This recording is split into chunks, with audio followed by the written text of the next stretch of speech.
Hello, my name is Peter Deere.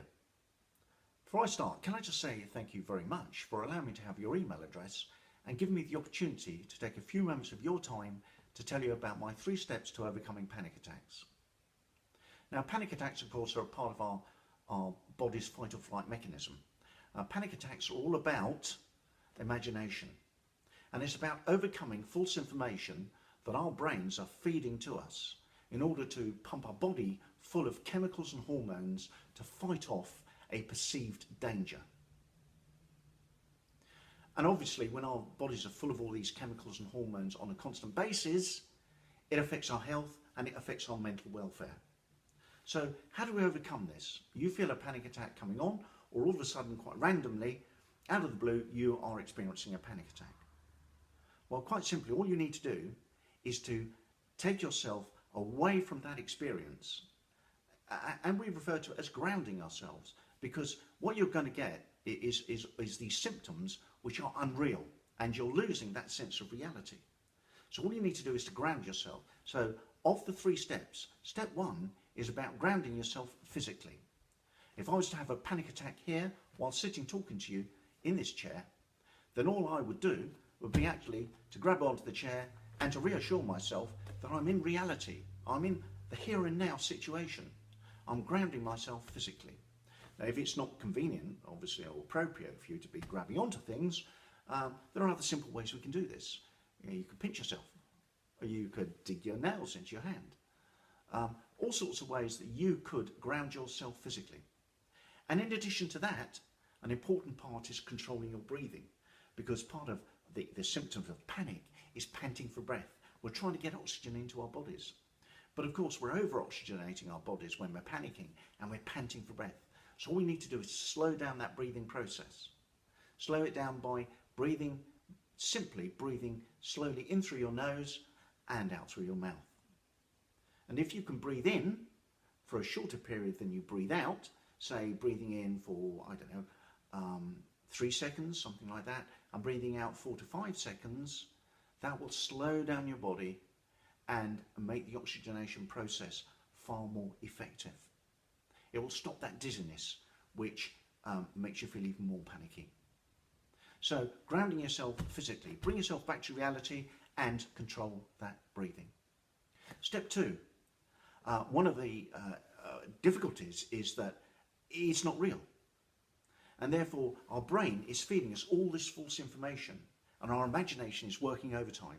So even if we ground ourselves physically, and we know we're in the here and now, we have to convince ourselves that we're safe and well, and that these symptoms are not real.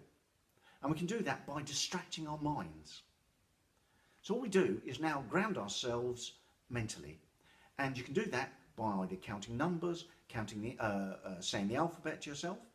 If you're clever and you'd like to challenge yourself, and I suggest that maybe just simple counting 1 to 10, could work, but maybe you need more of a distraction, then think about counting down, shall we say, from 100 or 99 down to 0 in odd numbers, because that's going to make you think. And by actually making your brain think and taking your mind away from these symptoms that are occurring to you, you're distracting yourself.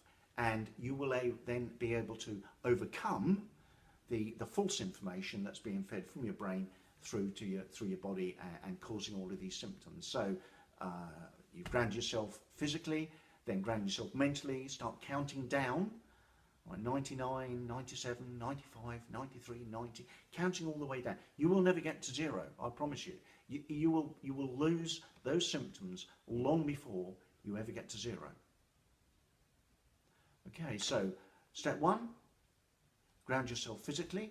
Step 2, ground yourself mentally, counting, saying the alphabet backwards perhaps.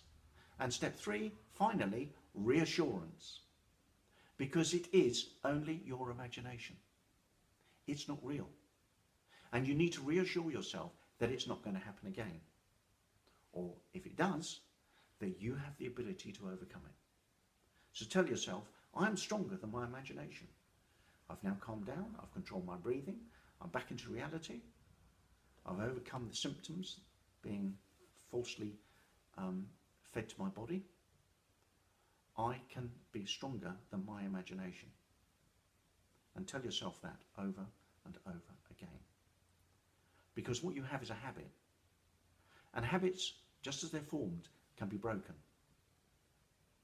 And by repeating that to yourself, making those positive affirmations, you can overcome that habit, which is leading to your panic attacks. Now, if you want to learn more about this, I am, in fact, a clinical hypnotherapist, and I have put together a program called Stop Panic Attacks. You can actually purchase this for just $7.99, and the information is on the bottom of the screen. I look forward to speaking to you again. In fact, I would like the opportunity to talk to you again. But in the meantime, take care.